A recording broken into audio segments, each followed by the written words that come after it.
कहानी की शुरुआत में हम जेम्स राइट नाम के एक सेवानिवृत्त सैनिक को देखते हैं जो अचानक जापान के एक मार्शल आर्ट स्कूल में घुसपैठ करता है। उसका मकसद अपने पुराने दुश्मन को ढूंढना है, लेकिन शुरुआत से ही सब कुछ गड़बड़ हो जाता है। वह जिस व्यक्ति को ढूंढ रहा है वह स्कूल के वर्तमान मास्टर का पिता है। इस मार्शल आर्ट स्कूल का मास्टर एक सम्मानित व्यक्ति है जो अपने परिवार की प्रतिष्ठा को ठेस पहुँचाने वाली किसी भी बात को बर्दाश्त नहीं कर सकता। जब वह अपने पिता का अपमान होते सुनता है तो वह अपने छात्रों को उस अमेरिकी को तुरंत मारने का आदेश देता है, लेकिन योजना उल्टी पड़ जाती है। जेम्स कोई साधारण सैनिक नहीं है, वह एक शक्तिशाली योद्धा है। वह बिजली की गति से एक एक करके सबको ढेर करने लगता है। सेंसेई को एहसास होता है कि यह कोई साधारण आदमी नहीं है। वह अपने छात्रों को रोककर पूछता है कि जेम्स यहाँ क्यों है। इससे पहले कि कोई जवाब आए, कहानी अतीत में चली जाती है। 1942 में जापानी सेना एक शिविर बना रही थी जिसे मौत का मार्च कहा जाता था। ये दक्षिण पूर्व एशिया की विजय का हिस्सा था। द्वितीय विश्व युद्ध अपने चरम पर था और जेम्स अपने मृत मित्र के पास बैठा था जिसके शव को उसने स्वयं दफनाया था। अगली सुबह जापानी सैनिक जंगल में दुश्मनों की तलाश करने लगे। पास ही छिपकर जेम्स ने एक पत्थर फेंका।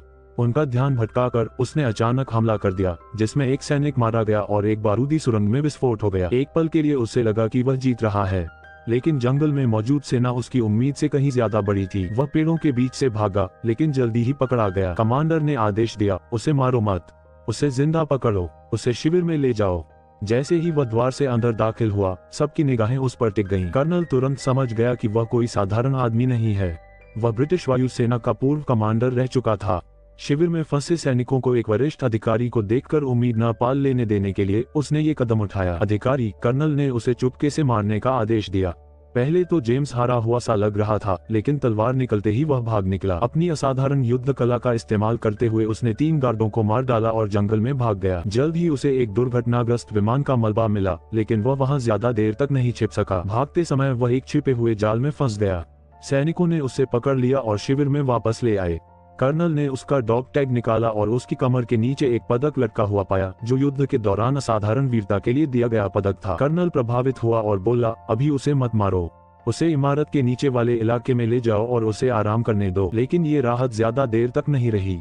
अगली सुबह वे उसे एक और लड़ाई में भेजने की योजना बना रहे थे जहां उसकी मृत्यु निश्चित थी। रात में एक गार्ड ने उसे सोते समय मारने का सुझाव दिया, लेकिन कर्नल ने इनकार कर दिया। वह चाहता था कि पूरा शिविर उसके आदेशों का उल्लंघन करने के परिणामों को देखे। जेम्स को एक छोटी सी कोठरी में बंद कर दिया गया जहां उसकी मुलाकात अन्य कैदियों से हुई जिनमें से अधिकांश अमेरिकी थे। उनमें से एक ने अपना परिचय गैब्रियल के रूप में दिया।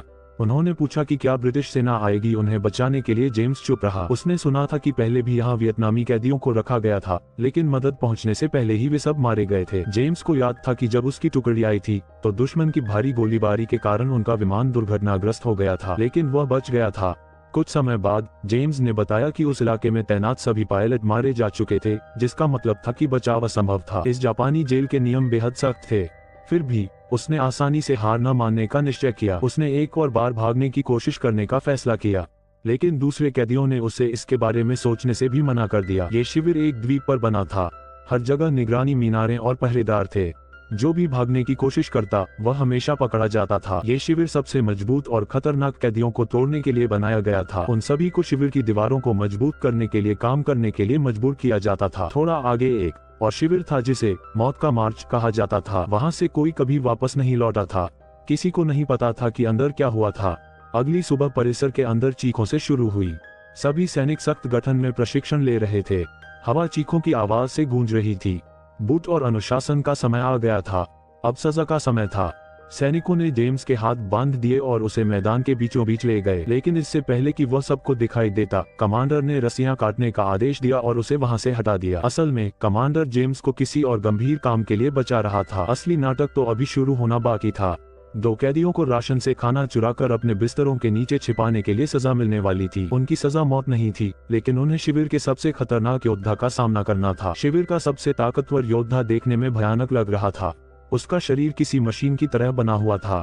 उसके मुक्के इतने तेज और शक्तिशाली थे कि सबसे सख्त कैदी भी डर के मारे पीछे हट जाते थे। इस दृश्य का मकसद सबको जापानी सेना से चोरी करने के परिणामों की याद दिलाना था। लड़ाई के बाद सबको उम्मीद थी कि जेम्स की मौत होगी। किसी को विश्वास नहीं था कि जेम्स इतने क्रूर योद्धा के सामने बच पाएगा, लेकिन कुछ ही सेकंड में जेम्स ने सिर्फ 2 बार में उस विशाल और खतरनाक योद्धा को नॉकआउट कर दिया। कर्नल ने कुछ नहीं कहा।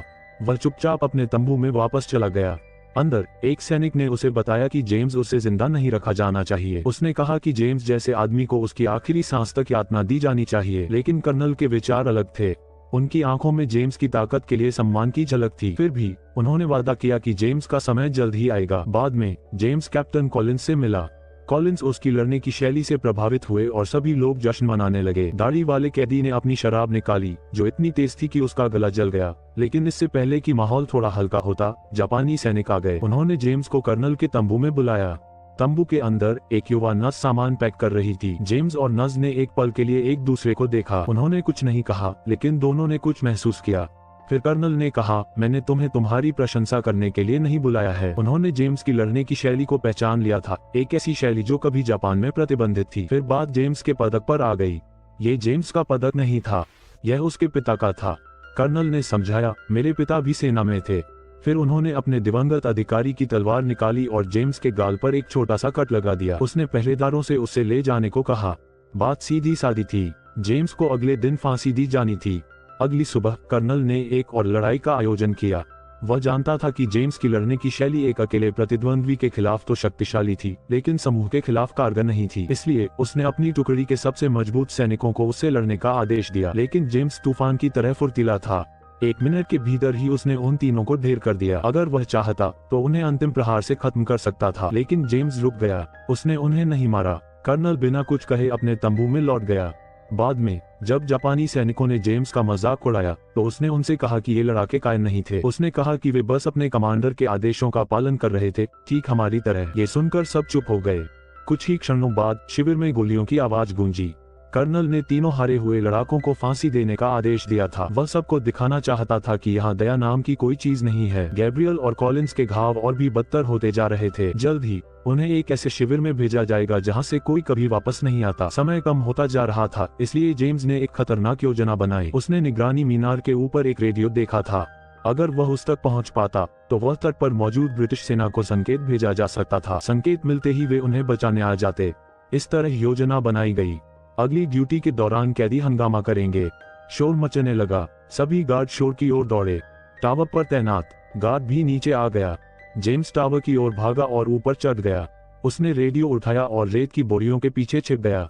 जब वह निकलने की कोशिश कर रहा था, एक नर्स ने उसे देख लिया। कुछ ही देर बाद एक गार्ड नर्स को परेशान करने लगा। नर्स ने मना करते हुए कहा, मैं ये सब नहीं चाहती। उसने नर्स को जोर से थप्पड़ मारा, लेकिन गहन पूछताछ के बाद भी उसने जेम्स के बारे में कुछ भी बताने से इनकार कर दिया। सोने के कमरे में वापस आकर जेम्स ने रेडियो छिपा दिया। सभी ने संकेत न भेजने का फैसला किया।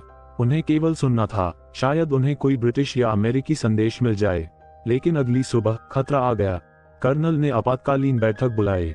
वह जानना चाहता था कि किसने भागने की कोशिश की थी। जेम्स ने देखा कि एक कैदी बहुत घबराया हुआ लग रहा था और उसने उस रात उससे नरमी से बात की। कैदी ने उसे बताया कि सीमा के किनारे एक छोटा सा छेद है। मैंने वहां एक गुप्त छेद बनाया है। मैं धीरे धीरे उसे बड़ा कर रहा हूँ ताकि मैं भाग सकूं। जेम्स ने भागने का फैसला किया।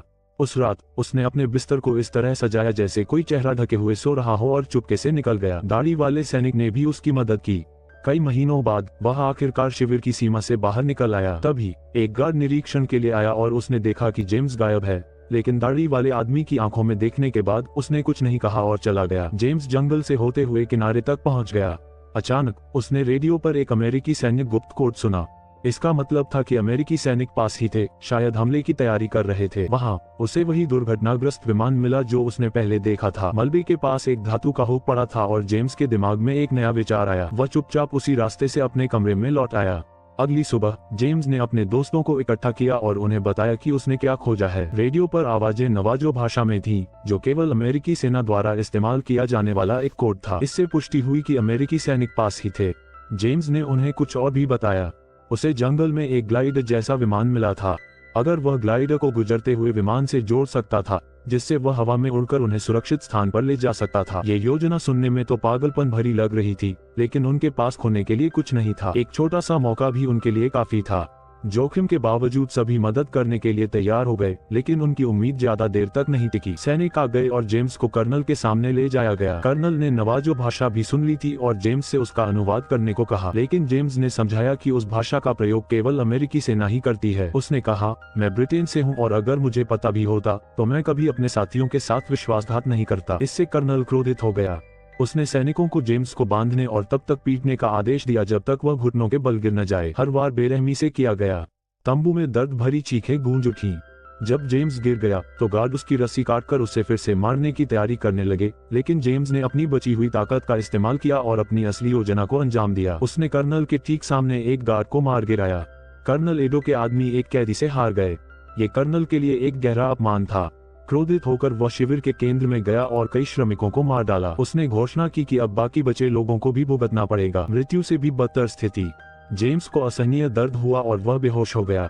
2 दिन बाद जब उसे होश आया तो वह अस्पताल में पड़ा था। कर्नल ने उसे जिंदा रखने का आदेश दिया था। उसके घावों का इलाज टेरेसा नाम की एक युवा नर्स कर रही थी। वह भी 3 महीने से शिविर में काम कर रही थी और बाकी लोगों की तरह फंसी हुई थी। जेम्स उससे कुछ पूछने ही वाला था कि एक सैनिक आया और उन्हें अलग कर दिया। रात में जेम्स अपने बिस्तर पर अकेला लेटा था। अचानक शिविर में गोलियों की आवाज गूंजी। जब उसने आंखें खोली तो उसके चेहरे के पास एक चाकू चमक रहा था। कर्नल इटो सबको डराने के लिए सबके सामने एक और आदमी को मार रहा था। यह एक भयानक दृश्य था, लेकिन इसी क्षण जेम्स कर्नल के असली इरादे समझ गया। इटो जेम्स को चुपके से नहीं मारना चाहता था। हर लड़ाई, हर टकराव एक बड़ी योजना का हिस्सा था। वह जेम्स को निष्पक्ष लड़ाई में हराना चाहता था, ठीक वैसे ही जैसे उसके गुरु ने उसे सिखाया था। जेम्स थका हुआ था, लेकिन उसका हौसला बुलंद था। उसने कहा, अगर ये तुम्हारा सबसे अच्छा योद्धा था तो मैं निश्चित रूप से जिंदा घर लौटूंगा। कर्नल के चेहरे पर कोई भाव नहीं बदला। उन्होंने चेतावनी दी कि यदि जापान हार गया तो शिविर में एक भी व्यक्ति जीवित नहीं बचेगा। इसके बाद जेम्स अपने साथियों के पास लौट आया। उसके दोस्तों ने उसे बताया कि उस सुबह अमेरिकी विमान आए थे और उन्होंने हजारों पर्चे गिराए थे। इन पर्चों में जापानी सैनिकों को चेतावनी दी गई थी कि अमेरिकी सेना उनकी गतिविधियों पर नजर रख रही है और कैदियों के साथ दुर्व्यवहार की निगरानी कर रही है। युद्ध समाप्त होते ही न्याय मिल जाएगा, लेकिन जेम्स टस से मज नहीं हुआ। उसने समझाया कि एटो कभी आत्मसमर्पण नहीं करेगा। भले ही जापान हार जाए, वह शिविर में सभी को मार डालेगा। सभी चुपचाप सुनते रहे। उन्हें डर था कि आगे क्या होगा। रात में गैब्रियल जंगल में ग्लाइडर की जांच करने गया। लौटते समय उसकी मुलाकात जेम्स से हुई। उनके कमरे का सीधा रास्ता बंद था, इसलिए वे चुपके से निकले और एक अलग रास्ते से गए, लेकिन एक गार्ड ने उन्हें देख लिया। उसके बाद हुई हाथापाई में उनके पास उसे मारने या पकड़े जाने के अलावा कोई चारा नहीं था। शोर सुनकर एक और अधिकारी आ गया। इस आदमी को मारने के बजाय जेम्स ने उसे जाने देने का फैसला किया। अधिकारी चुपचाप उन्हें उनके कमरे तक ले गया, लेकिन फिर उसने उनके साथ विश्वासघात किया और गार्डों को बताया कि एक सैनिक की हत्या कर दी गई है। ये सुनकर सभी सैनिक कैदी के कमरे में घुस गए। चारों ओर गहरी खामोशी छा गई। शिविर में सुबह होते होते कर्नल ने फैसला कर लिया कि हत्यारे की पहचान होनी ही चाहिए। अपने साथियों की रक्षा के लिए जेम्स आगे आया और बोला, मैंने उसे मारा है। कर्नल ने सबूत मांगा। उसने जेम्स को एक कैदी पर अपनी तकनीक का प्रदर्शन करने का आदेश दिया। जब कैदी ने सहयोग करने से इनकार कर दिया तो गार्डों ने उसके सिर में गोली मार दी। फिर कैप्टन सीएस को गार्डों का सामना करने के लिए भेजा गया। उसने उन सभी को हरा दिया। सभी कैदियों को जानवरों की तरह वापस उनकी कोठरियों में धकेल दिया गया। जेम्स को एक बार फिर कर्नल के सामने लाया गया। जेम्स ने उसे काय कहा और हिम्मत होने पर लड़ने की चुनौती दी। कर्नल ने जेम्स को सिर से टक्कर मारी, जिससे वह घायल हो गया और उसे बाहर निकालने का आदेश दिया। उस रात जेम्स और गैब्रियल सचमुच भाग निकले। वे अमेरिकी सेना से संपर्क करने के लिए जंगल से होते हुए तट की ओर गए। वे अलग अलग भाषाओं में बात कर रहे थे ताकि जापानी सैनिक उन्हें समझ न सकें। उनकी योजना सरल थी, एक रॉकेट चुरा कर संकेत भेजना, उसे हवा में छोड़ना ताकि कोई गुजरता हुआ विमान उनकी स्थिति का पता लगा ले, फिर ग्लाइडर को विमान से जोड़कर द्वीप से उड़ जाना। भागने का यही उनका एकमात्र मौका था। जब जेम्स शिविर में अपने कमरे में लौटा तो सब कुछ सुनसान था। कमरा था खाली, बत्तियां बुझ चुकी थीं। अचानक सैनिक अंदर घुस आए और उसे बेहोश कर दिया। वह तभी होश में आया जब आसमान में हवाई जहाजों की गर्जना गूंज उठी। शिविर की नर्सों ने ऊपर देखा। उन्हें लगा कि अमेरिकी उन्हें बचाने आए हैं। कुछ ही क्षणों में पूरे शिविर में अफरा तफरी मच गई। कैदियों को बांध दिया गया और विस्फोटों से पूरा द्वीप हिल गया। अमेरिकी सेना ने अपना हमला शुरू कर दिया था। कर्नल एडिटो का इलाके पर नियंत्रण खत्म हो गया था।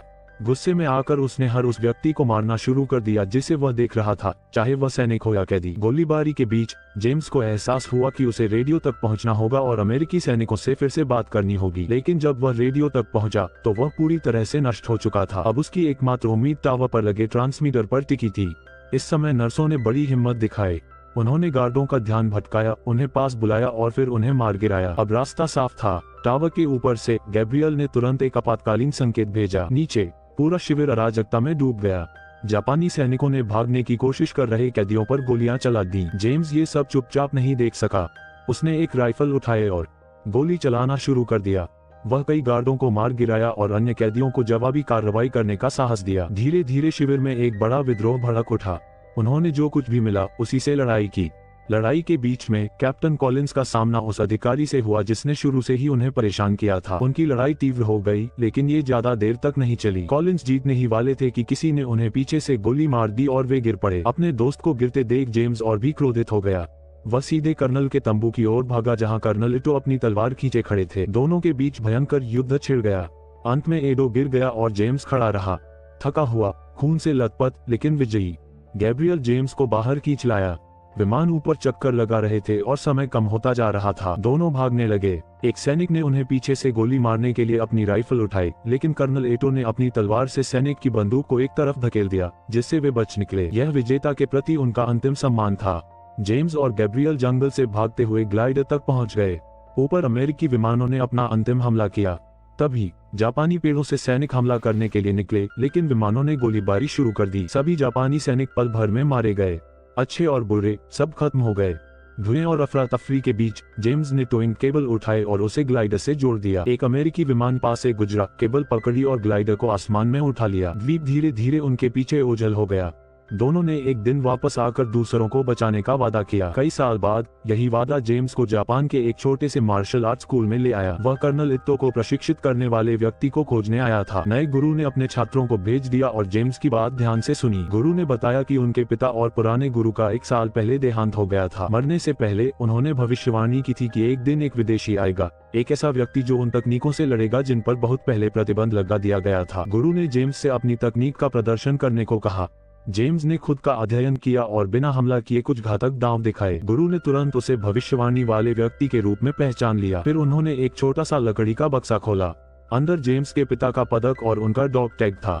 2 योद्धा जो कभी दुश्मन थे, अब शांति से एक साथ खड़े हैं। अगर आपको वीडियो पसंद आया तो कृपया इसे लाइक करें और सब्सक्राइब करें।